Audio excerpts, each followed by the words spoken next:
Preparados para mergulhar nas ideias de um dos pais da sociologia? Hoje a gente vai falar sobre Emílio Durkheim e tentar entender as forças invisíveis que, segundo ele, moldam a nossa vida o tempo todo. Pois é, por que a gente faz isso, né? Entrar na fila, seguir uma moda, parece automático. Bom, saiba que essa mesma dúvida foi a obsessão de um dos pensadores mais importantes da sociologia. Ele passou a vida tentando entender essa cola invisível que mantém todo mundo mais ou menos na mesma página. E esse aí é o nosso detetive social Emily Durkheim. Para ele, a sociedade não era só um monte de gente vivendo junto e pronto. Não, não. Ele enxergava a sociedade como se fosse uma coisa viva, sabe? Um organismo com regras próprias, com forças que atuam sobre a gente. E ele dizia que era para a gente estudar isso com o mesmo rigor científico que um biólogo estuda, sei lá, uma célula. Então, o grande projeto da vida do Durkheim era esse: transformar a sociologia numa ciência de verdade, com objeto de estudo, com método, tudo certinho. Mas como ele fez isso? Essa frase dele é a chave de tudo. O que ele está dizendo é que quando as pessoas se juntam, elas criam algo novo, algo maior que a soma das partes. Quer um exemplo? Pensa na energia de uma torcida no estádio de futebol. Aquela emoção coletiva é muito mais forte do que a emoção de cada torcedor sozinho, né? Pois é, para Durkheim a sociedade funciona assim. Ela tem essa força, essa realidade própria que acaba influenciando todo mundo. Beleza. Se a sociedade é essa força toda, como é que a gente estuda isso de um jeito científico? Bom, todo bom detetive precisa de uma pista, certo? E a pista fundamental que o Durkheim nos deu foi o conceito de fato social. Vamos olhar com calma para essa definição. Parece complicado, mas não é. Um fato social não é qualquer coisa que acontece, não. É uma força que vem de fora e nos empurra para agir de um certo jeito. Pensa na moda, por exemplo. A escolha de usar uma calça de um jeito ou de outro não é 100% individual. Existe uma pressão, um padrão coletivo que já estava aí antes da gente. Isso é um fato social em plena ação. E para algo ser considerado um fato social de verdade, o Durkheim criou uma espécie de checklist com 3 características. Tem que ser coercitivo, ou seja, tem que ter uma pressão. Tem que ser exterior, ou seja, existe fora da nossa cabeça. E tem que ser geral, vale para todo mundo no grupo. Bora ver cada uma delas. A primeira é a coercitividade. É aquela pressão social para a gente andar na linha. Ninguém vai ser preso se for um casamento de pijama, certo? Mas e os olhares de reprovação? O cochicho? Pois é, essa é a coerção social agindo. Depois vem a exterioridade. Pensa só. As regras da nossa língua, a instituição da família, o sistema de governo, nada disso foi inventado por uma pessoa só.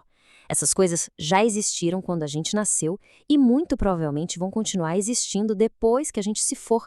Elas são externas, estão fora da gente. E por último, a generalidade. Isso quer dizer que um fato social não é mania de uma pessoa só. É algo que acontece em todo o grupo ou na maior parte dele. O jeito como o Brasil para festejar o carnaval, por exemplo. Isso não é uma decisão individual, é um fenômeno coletivo, geral. Certo, então agora a gente já entende a ferramenta principal do Durkheim, o fato social. Com ela em mãos, vamos atacar a grande pergunta dele. Afinal, de contas, o que é que mantém a sociedade unida? O que impede que tudo vire um caos? A resposta para ele estava em algo chamado solidariedade social. E ele dizia que existem basicamente 2 tipos dessa cola social. A primeira é a solidariedade mecânica. Pensa numa sociedade antiga, uma tribo pequena. Ali todo mundo é muito parecido, pensa igual, tem as mesmas crenças. A união vem dessa semelhança. Já nas sociedades modernas, como a nossa, a coisa muda. É a solidariedade orgânica. A gente é super diferente, cada um com uma função, uma especialização, mas é aí que tá. A gente depende um do outro para tudo funcionar, como se fôssemos órgãos de um mesmo corpo. O padeiro precisa do engenheiro, que precisa do professor e por aí vai. E de onde vem essa solidariedade toda? Durkheim dizia que ela nasce do que ele chamou de consciência coletiva. É como se fosse o sistema operacional da sociedade, sabe? O conjunto de valores, crenças e sentimentos que todo mundo compartilha. Nas sociedades mais antigas, essa consciência coletiva era tão forte que quase engoliu o indivíduo. Hoje ela ainda existe, mas de um jeito mais geral, tipo em valores como os direitos humanos, o que abre mais espaço para nossa consciência individual brilhar. Mas e quando essa cola social começa a falhar? O que acontece quando os laços que nos unem se enfraquecem? Para investigar isso, Durkheim mergulhou de cabeça num tema que, para a época, era um tabu e bastante surpreendente. Ele decidiu estudar o suicídio. Mas atenção, o interesse dele não era o ato individual, a tragédia pessoal. Ele olhou para as taxas de suicídio. Para ele, esses números eram um sintoma social, um termômetro que media a saúde da sociedade, o nível de integração das pessoas. E nessa análise, ele encontrou 3 padrões, 3 tipos ligados a problemas nos laços sociais. O primeiro é o egoísta. Acontece quando a integração é muito baixa, a pessoa se sente totalmente isolada, desconectada do grupo. O oposto é o altruísta. É quando a integração é tão, mas tão forte que a vida do indivíduo perde o valor diante do coletivo. Pensa num soldado que se joga na frente de uma bala pelo seu pelotão. E por fim, tem o anômico. Isso é mais sutil. Ele acontece quando as regras da sociedade ficam confusas, quando tudo muda muito rápido, tipo numa crise econômica braba. As pessoas ficam sem rumo, sem saber o que é certo ou errado. É um estado de anomia, de falta de normas. Tá, mas e aí, o que a gente tira de tudo isso? Bom, o legado do Durkheim é simplesmente gigantesco. O que ele fez, basicamente, foi nos dar um par de óculos novo para enxergar o mundo social. Para começar, ele colocou a sociologia no mapa como uma ciência séria.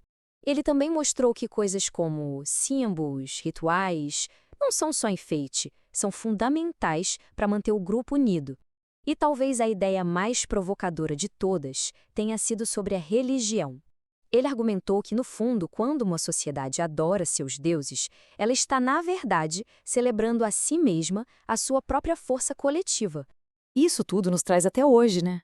Pensa bem, no mundo de algoritmos, de bolhas em redes sociais, de polarização, as perguntas do Durkheim são mais atuais do que nunca. Quais são as novas forças que nos unem?